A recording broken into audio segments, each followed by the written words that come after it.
বিলালের জাহের দেখছো, আমার বিলালের জাহির সুরত দেখেছো? তোমরা একজন হুর দুনিয়ায় নামলে সূর্যের আলো বিলীন হবে, আমার বিলালের আত্মিক দেহ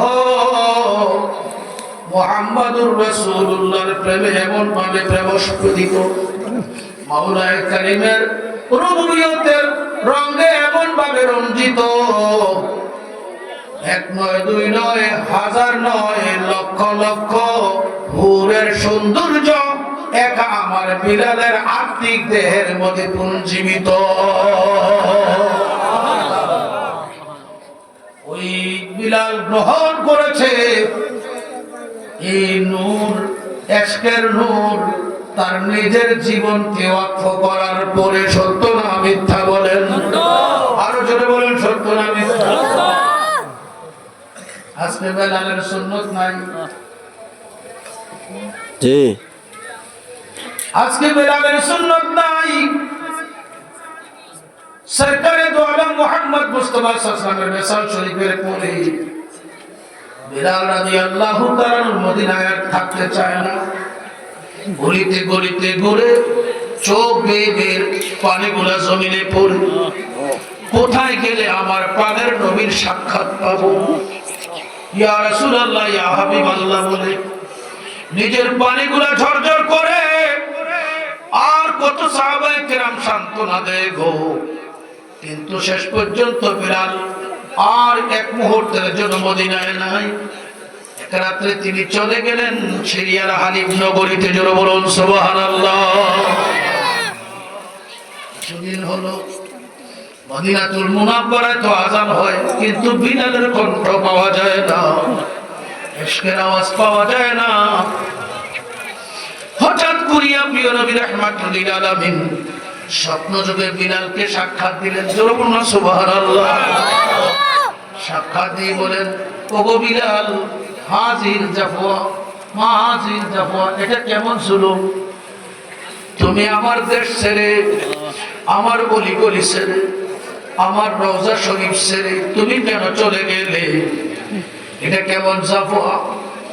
বিলাল স্বপ্নে দেখলেন মুহাম্মদুর রাসূলুল্লাহ কথা বললেন। সাথে সাথে পরের দিন সকালবেলা আর দেরি করলেন না। না না, আমি আর থাকতে পারি না। রাহমাতুল লিল আলামিনের বিচ্ছেদে এসেছিলাম এই হালিম নগরীতে, আমি আর এখানে থাকবো না। আমার শেষ জীবনটা আমি কাটাইয়া দিব রাহমাতুল লিল আলামিনের দরবারে। আমার ভাইরা, গভীর মনোযোগ। আকায়ে নামদার তাজদার মদিনা মাহবুব খোদা সাল্লাল্লাহু আলাইহি ওয়াসাল্লামের জিয়ারত পাওয়ার পরে আবার বিলাল চলে আসলেন মদিনাতুল মুনাওয়ারায়। এমত অবস্থায় যখন শুনছে মদিনার সাহাবায়ে কেরাম বিলাল চলে আসছে, সবাই ঘর থেকে বাহির হয়ে চলে আসলো। এসে বলেন, বিলাল গো, আপনি রাহমাতুল লিল আলামিনের এই নুরানি কদম মোবারকের ভূমি ছেড়ে কিভাবে গেলেন? বিলাল, আপনার কণ্ঠে তো কোনোদিন আমরা এমন চিন্তা করি নাই বিলাল আযান দিবে না। বিলাল যখন আযান দিত, প্রত্যেকটা মুমিনের কলবের মধ্যে ধাক্কা লেগে যেত। আজকে মাইক যুগে আযান দিলে দেখবেন কুকুরগুলা ঘেউ ঘেউ করে কারকার ঘেউ ঘেউ করে কান্নাকাটি করে, কি করে না? রহমতের আযান নাই রে ভাই, শুধুমাত্র গজব আর গজব চলতে আছে। আমি কাহারও শত্রুতামির জন্য কথাটা বলি না, একমাত্র আল্লাহ রাসূলের মহব্বতে বলি। আজকে নবী পাকের সেই সুন্নতগুলো বর্জন করা হচ্ছে কিনা বলেন না কেন? হযরত বিলাল আসলেন, সাহাবায়ে কেরাম দৌড়ে এসে আর জিজ্ঞেস করলেন, বিলাল গো, আযানের তো সময় হয়েছে, মেহেরবানি করে মিনারায় ওঠেন, আপনি আযান দেন। সবার দরখাস্ত তিনি মায়ুস করে দিলেন, ফিরিয়ে দিলেন।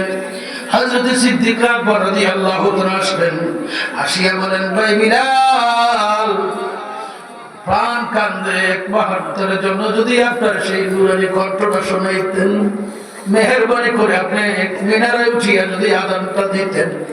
হযরত বিলাল ফরমান, সিদ্দিক আকবর, আপনি যদি আমাকে খরিদ করে থাকেন ওই উমাইয়া ইবনে খালদ থেকে, আপনার নিজের জন্য তৈরি আমি আজান দিই।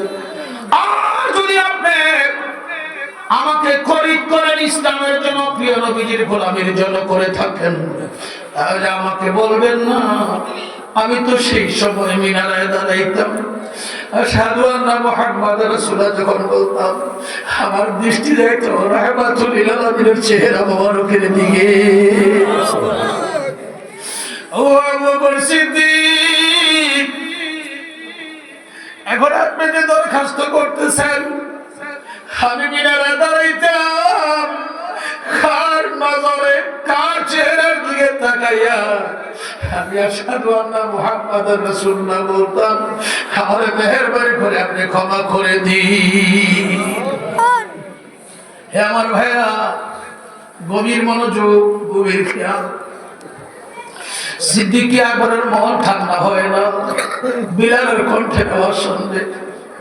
হযরত ইমাম আলী মাকাম, হযরত ইমাম হুসাইন, হযরত মাওলা হাসান, দুই ভাই সিদ্দিক আকবর গেলেন।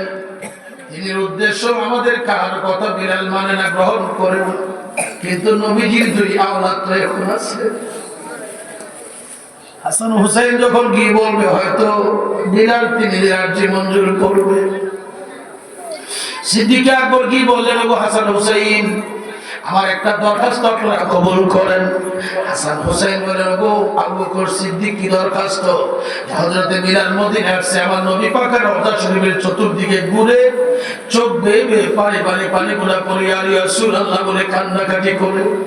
আমরা অনেক সাহাবীরা দরখাস্ত করেছি একটু মুহূর্তের জন্য তিনি যেন মিনারায় দাঁড়ায় আজান দেয়। এমন অবস্থায় কারো ফরিয়াদ তিনি মঞ্জুর করলেন না।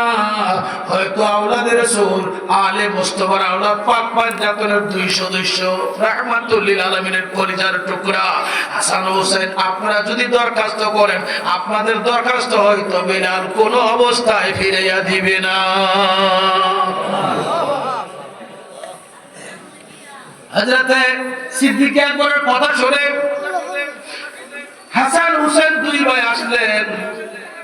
আয়েশা বললেন, ওগো বিলাল, আমার নবীজির প্রথম মুয়াজ্জিন হলো হযরতে বিলাল, আউয়ালু মুয়াজ্জিন। এটা আবু দাউদ শরীফের মধ্যে আছে, হযরত বিলাল হুজুরের প্রথম মুয়াজ্জিন। হাসান হোসেন আসলেন, এসে বললেন, ওগো বিলাল, বহুদিন হয়ে গেল আপনার নুরানি কণ্ঠের আওয়াজ শুনি না। আপনার যদি মেহেরবানি করতেন আমার নানার মিনারায় দাঁড়াইতেন, দাঁড়াই আপনি আজান দিলে আমাদের মনটা শান্তি হতো। হযরত বিলাল রাদিয়াল্লাহু তাআলা ইমাম হাসান হুসাইনের কথা শোনার পরে হৃদয়ের মধ্যে একটা ভাব সৃষ্টি হইল, এখন তো আর এই কথা রদ করা যায় না। হাসান হোসেনের কথা তো না, এটা আমার প্রিয় নবীজির জবান মোবারক। হযরত বিলাল দুর্বাইকে জড়িয়ে ধরলেন, ধরেই বললেন, আপনাদের দরখাস্ত ফিরানোর ক্ষমতা খোদার সৃষ্টি জগতে কারো নাই, আমি বিলালেরও নাই। আপনারা যেহেতু দরখাস্ত করেছেন, আমার এই অনুভূতি হলো মোস্তফার জবানটাই হয়তো আপনাদের জবান। মিনারায় উঠে যখন আজান দেওয়া শুরু করলেন, যেন মদিনা শরীফ একটি কান্নার হাহাকার পড়ে গিয়েছিল। হযরত বিলালের কণ্ঠে বলেছিল, আমার নবী পাকের নূর মুবারকের ভয়েস ওই আওয়াজ দাও দিল। মদিনার মানুষগুলার এই আওয়াজের সাথে সাথে তাদের বক্র হৃদয়ের মধ্যে যেন রহমতের বাতাস বইতেছিল।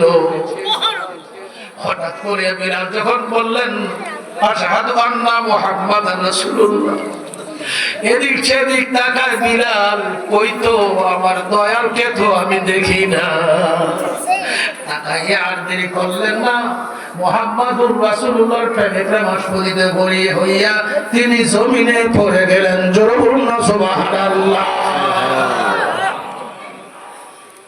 হে আমার ভাইও, সাহাবায়ে কেরামের মতাদর্শ যদি তোমার আমার মতে না থাকবে, আমি মুমিন দাবিটা বৃথা কিনা জানতে চাই। এই বৃথা কিনা জানতে চাই। বেলাল তো মিনারায় দাঁড়ায় আজান দিছে। আজকে মিনারা কি আজান দেয় না মাইক লাগাইছে?